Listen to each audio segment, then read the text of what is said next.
welcome back. I have an amazing guest who's going to be on the program. He's coming out with a new movie that you got to see. Christian films have been doing amazing. They've been going around the Hollywood system, and this film is going to tell a story that I think you need to hear. Gentleman's name is Willie Robertson. I'm sure you know him from the series Duck Dynasty on A&E. He is also the CEO of Duck Commander, and he lives in Louisiana with his wife, Corey, and I think he's got 6 or 7 kids. Got a lot of kids. I want to welcome Willie Robertson to the show. Mr. Robertson, welcome. What's going on? How are you? I'm doing good. So, yeah, you got like 6 or 7 kids, don't you? Yeah, somewhere around there. I'm not sure how many it is either. Yeah, it's 6. There you 6 go, kids, man. 6 grandkids. Lord willing, we'll have 7 grandkids here shortly. So, well, congratulations. And I am really excited to hear about the film. I'm actually out here in Nashville as well. And, this film's going to be coming out September 28th. Why don't you tell us a little bit about the story and how this all happened?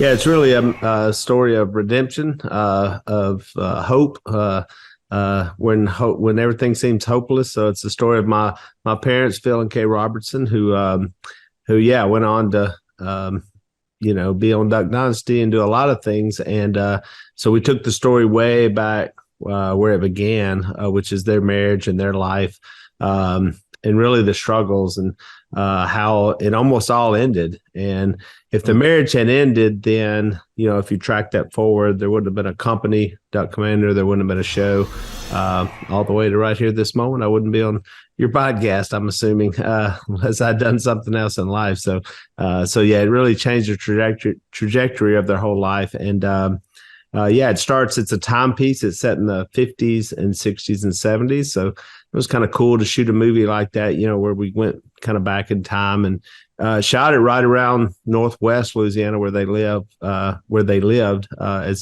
as youngsters. And amazingly, there's some places that look like it's stuck in the 50s, 60s. Some of the things there, yeah, it looks just like it did. And so we shot it ourselves with our production company, Tread Lively.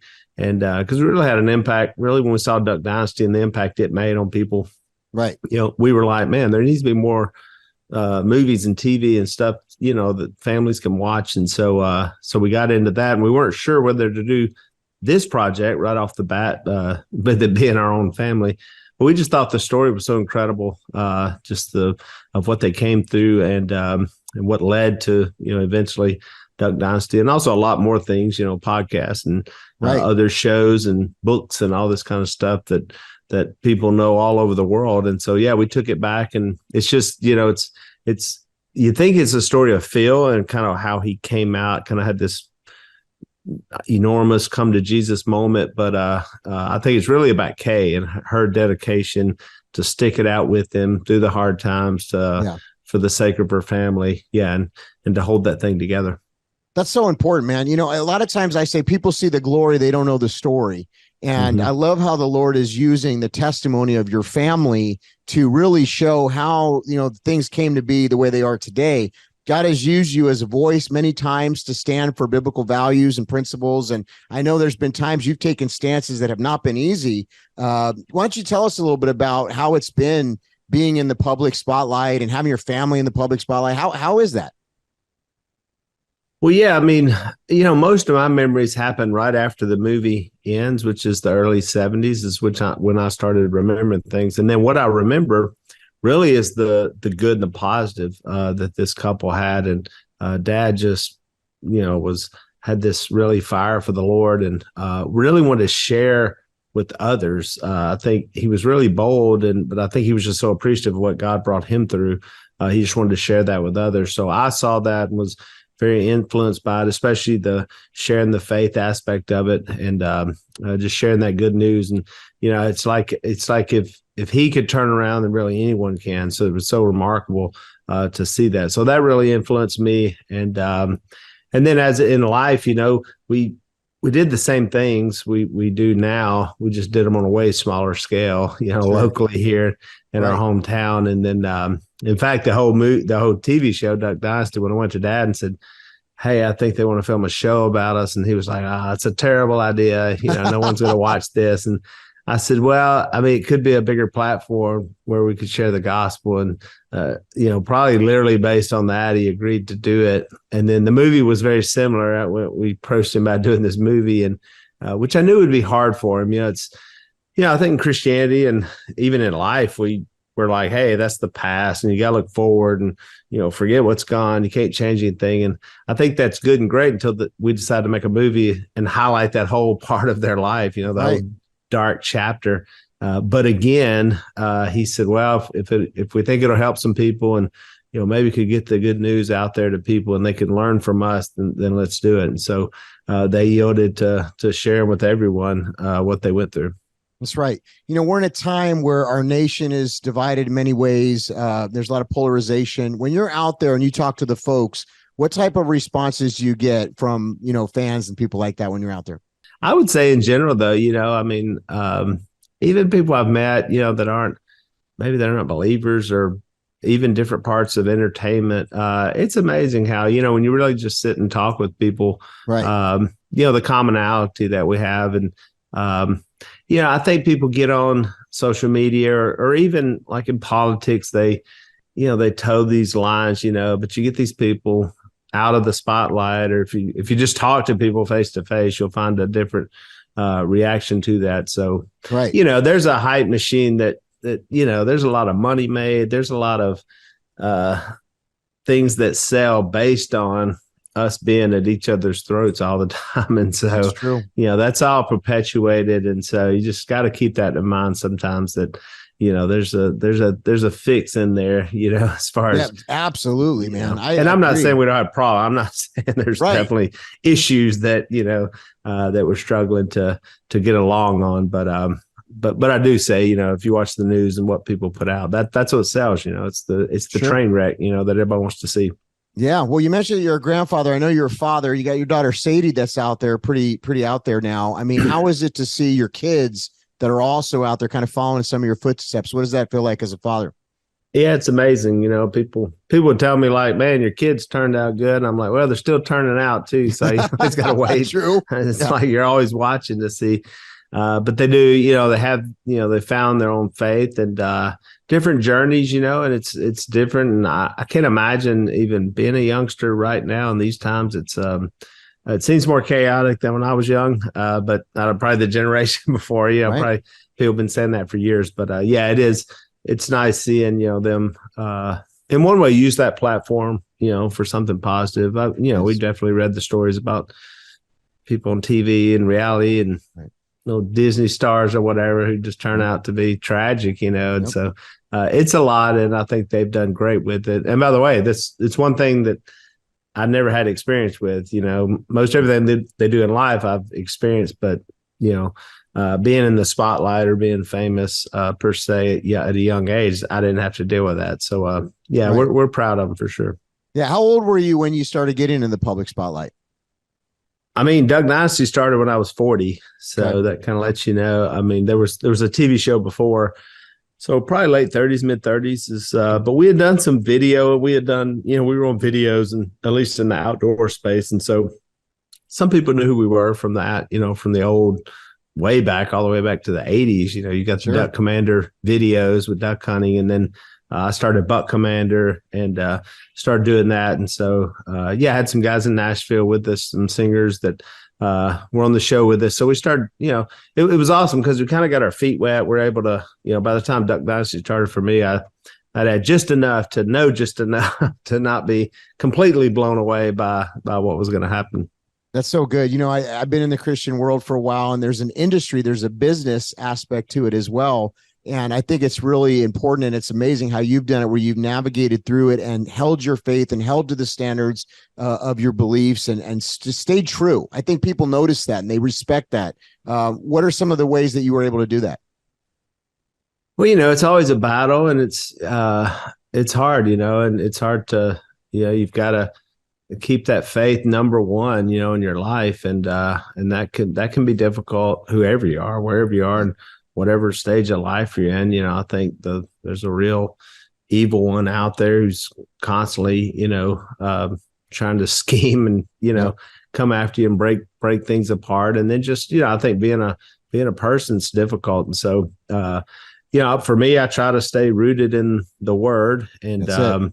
I just try to read it and let it guide my life, and be around be around people that can encourage you, but not exclusively. Not it's not. I think sometimes people think like, I'm not going to be around anyone who's not a believer. And if that's the case, then how are you ever going to talk to anyone? For instance, my dad would not have become a believer. The preacher on the movie goes to the bar to share the gospel with him. So you have to let yourself be open enough to be around people, to care about people, and do that as well. So but also that can help encourage you as well. When I'm sitting and trying to share my faith with someone, that also encourages me as well, or I may hear their stories. And I'm like, "Whew, man, that's a reminder, of what not to do, where not to be." And so that can be helpful as well. That's true. I was a Hollywood actor as a child, and I ended up at the age of around 21 getting stabbed 9 times, one in the heart. And the Lord got a hold of my life. That's a crazy story. It's up on my pages and everything. But so God got a real, hold of my life. But I grew up in Hollywood. I knew a lot of the young actors and actresses personally, and I saw the lifestyle. And I have to tell you, people like yourself have really encouraged me and people around me to see that you can have faith and also be out there in the public eye. You can stand and hold your values and the principles of the Word of God. And I really appreciate that, man. I think that this is a very special thing. It's a needed thing. It's people are looking for real role models, people they can look to. I think your daughter's another one. You mentioned Disney girls and things like that. Thank God there's a person like your daughter that's out there that's saying, hey, look, I can stand for Christian values and principles, and I can still be out here. And so I really appreciate that about your family. Get back to the movie here. We got a few minutes left. The story is very interesting because I don't think people would have thought all these things in looking at you guys. Now, what are some of the scenes of the movie that really impacted you just watching him again, seeing him reenacted? Yeah, I mean, we didn't sugarcoat it. It's if it's under the Christian movie banner, that's okay, but it's certainly not. Most of it's not Christian because it doesn't get Christian until the end. We had to work hard just to, keep it PG-13 and keep it palatable for that. And so I think you'll get a sense of that. But I mean, to me, if you don't, we didn't want to sugarcoat everything and cover everything up and make it sound like in any way that we're, had this thing easy. It was really difficult. And especially for my parents, to go through that. And so, I think one of my favorite scenes is actually, it's towards the end where the preacher, Phil, reaches back out to a preacher when Phil's life is just completely in the toilet. It's just gone. He's out in the middle of the woods. He's running from the law. He's kicked us out. Mom has moved out of town. She's taken us. And I think Kay was done. I think she thought she might not ever see him again.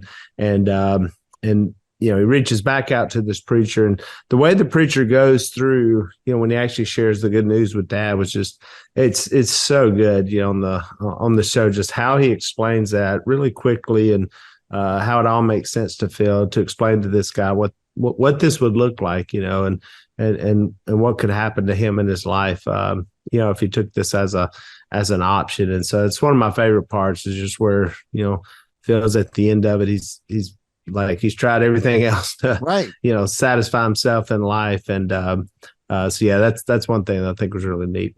You said something which reminded me of my story. When I was in Hollywood, I would go to the bars and clubs, and I walked outside one time and I saw a guy with a cross. It wasn't Arthur Blessed, but it was another guy with a cross. It made me tear up. I was coming out. I was drunk. I was coming out. Here's this guy with a cross. He came to where I was at, and I'm not saying to go to bars and clubs, but there's something about street evangelism. There's something about people that go in there on a mission. And think about the dynasty that's happened here in your family and everything. That wouldn't have happened if that guy didn't go in there and share the gospel. And how important is it for us as believers to share and to do the Great Commission? Yeah, actually, I just wrote a book on it, so it'll be out next year. And it goes through stories like that, certainly Dad's story and the impact it had on me. But man, there's so many that, I think I wrote my book. I think people may say, yeah, that should be, we should definitely do that. But I think it may be all about that. It's all about sharing what you have. I mean, once you've gotten the Lord and you've gotten him, that's great for you, but that only affects you. And so now we're talking about who else, who else can we tell about that? And so if we, once we have the answer, is to go do that. I think Jesus was clear in that at the end of Matthew when he commissions those guys like, hey, go teach it, yes. Baptize people, make disciples. I mean, that was the challenge. In fact, at a time when he had just gotten crucified. Right. The times weren't good. It wasn't like, no.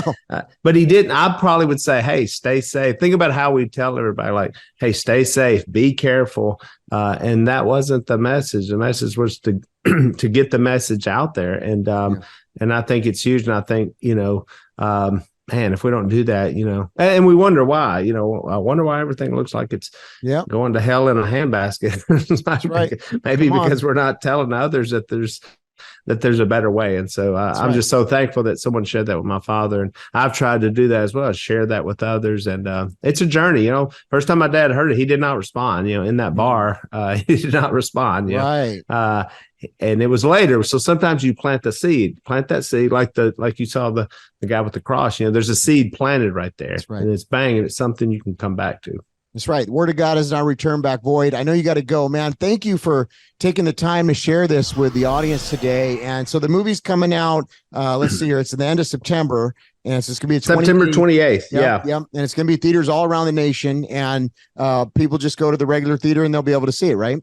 That's it. Or you can go to theblindmovie.com, learn all about it, see the trailer, and go support it. It's easy to complain about entertainment that's not for the family and that's not good and wholesome. And so the tougher part is actually go out and support it. And believe me, Hollywood, they notice. They notice when things do well, for sure. Oh, yeah. And they're seeing it. I mean, look at the last couple of films that have been out. It's just been amazing. Incredible. It's been incredible. We're praying in Jesus' name, the same favor over your film, and that it reaches many people for the gospel, and many people get saved. And Mr. Robertson, I'm just so thankful he came on, man. I really appreciate it. Awesome. Thank you, Fred.